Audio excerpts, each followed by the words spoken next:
नमस्कार शेतकरी मित्रांनो, मी Akshay Devekar Raviraj agro YouTube channel वरती आपल्या सर्वांचं पुन्हा एकदा मनापासून स्वागत करतो।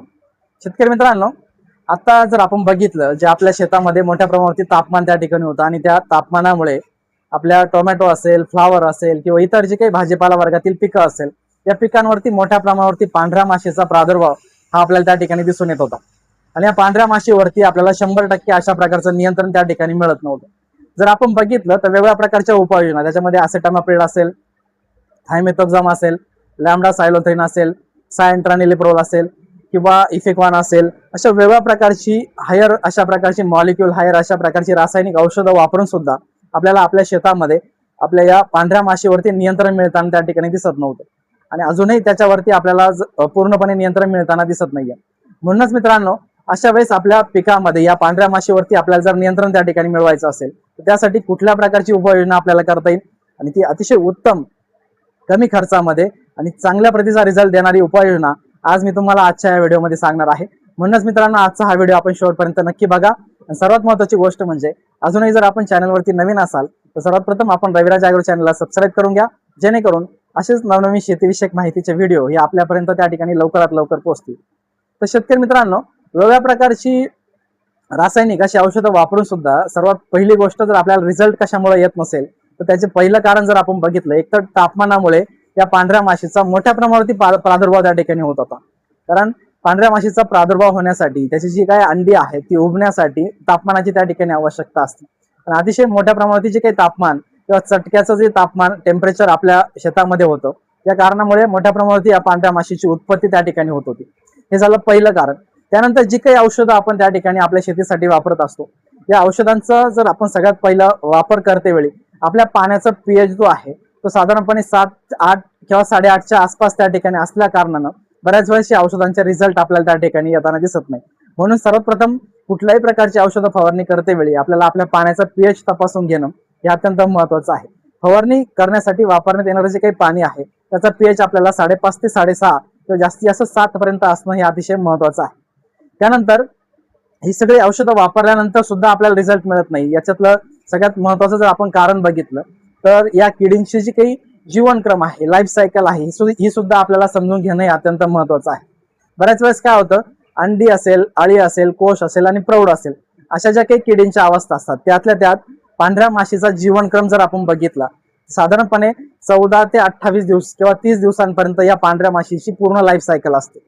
पण आपण याच्यामध्ये जर बघितलं, पांढरी माशी ही अतिशय सूक्ष्म असते, पण त्याची अंडी असेल किंवा त्याची जी काही पिल्लं असतील तर ती किती सूक्ष्म त्या ठिकाणी असतील। म्हणजे अंडी असेल, त्याची जी काही पिल्लं आहेत त्याला इंग्रजीमध्ये इन्स्टार असं म्हटलं जातं। First instar, second instar, third instar आणि त्यानंतर पतंग, अशा प्रकारचा पूर्ण या पांढऱ्या माशीचा जीवनक्रम हा त्या ठिकाणी असतो। म्हणूनच अशा या अवस्था जर आपल्याला ब्रेक करायच्या असतील तर त्या ठिकाणी योग्य प्रकारे आपल्याला कीटकनाशक मारणं किंवा वापर करणं हे अत्यंत गरजेचं असतं।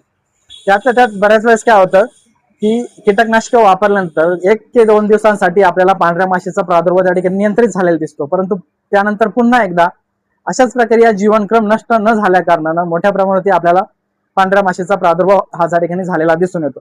पण सगळ्यात पहिली उपाययोजना करत असताना आपल्याला एकात्मिक कीड रोग नियंत्रणामधलं sticky trap, yellow sticky trap म्हणजेच आपले पिवळे स्टिकी ट्रॅप आपल्या पिकामध्ये वापरणं अत्यंत गरजेचं आहे, जेणेकरून कमीत कमी आपलं 60% पांढऱ्या माशीचं जे काही नियंत्रण आहे या येलो स्टिकी ट्रॅपच्या माध्यमातून त्या ठिकाणी होणार आहे आणि त्याची उत्पत्ती साधारणपणे 50 ते 60% त्या ठिकाणी कमी व्हायला आपल्याला मदत ही नक्कीच होणार आहे। त्यानंतर शेतकरी मित्रांनो, आता जी मी काही उपाययोजना आपल्याला सांगणार आहे ही उपाययोजना करत असताना आपण जर बघितलं तर सगळ्यात महत्त्वाची गोष्ट म्हणजे मोठ्या प्रमाणात रासायनिक औषधांचा वापर आल्या कारणानं रेझिस्टन्स त्या ठिकाणी आलेला आहे।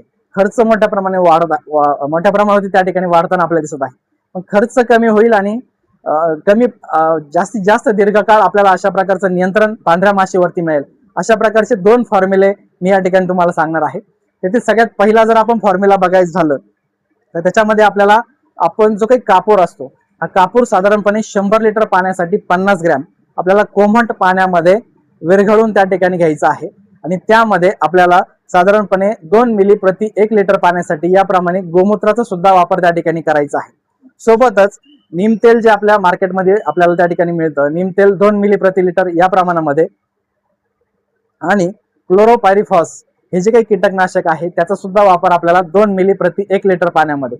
पुन्हा एकदा सांगतो, 100 लिटर पाण्यासाठी कापूर 50 ग्रॅम, गोमूत्र 2 मिली प्रति 1 लिटर पाण्यासाठी, सोबतच नीम तेल आणि क्लोरोपायरिफॉस हे कीटकनाशक. हा एक जो काही फॉर्म्युला आहे, हा फॉर्म्युलाचा जर वापर आपण आपल्या फ्लावर सारख्या पिकामध्ये आपल्या पांढऱ्या माशीच्या नियंत्रणासाठी जर केला तर जास्तीत जास्त 15 दिवसांपर्यंत किंवा त्याहूनही जास्त लाईफ सायकल ब्रेक होण्याचं काम त्या ठिकाणी होईल आणि पांढऱ्या माशीवरती प्रभावी अशा प्रकारचं नियंत्रण आपल्याला त्या ठिकाणी मिळणार आहे.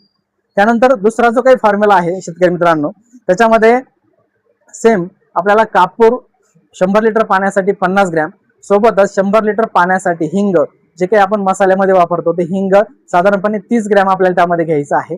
आणि करंज तेल जे आहे साधारणपणे 2 मिली प्रति 1 लिटर पाण्यासाठी, याप्रमाणे आपल्याला त्याच्यामध्ये वापर करणं हे अत्यंत महत्वाचं आहे. अशा प्रकारच्या 2 फॉर्म्युलांचा वापर आपण आपल्या शेतामध्ये केल्यानंतर आपल्या पिकामध्ये पांढऱ्या माशीवरती आपल्याला चांगल्या प्रकारचं नियंत्रण हे त्या ठिकाणी मिळणार आहे. शेतकरी मित्रांनो, ही माहिती जर आपल्याला आवडली असेल तर व्हिडिओला लाईक नक्की करा, व्हिडिओ जास्तीत जास्त शेतकऱ्यांपर्यंत शेअर करा आणि चॅनलला सबस्क्राईब करायला विसरू नका. धन्यवाद.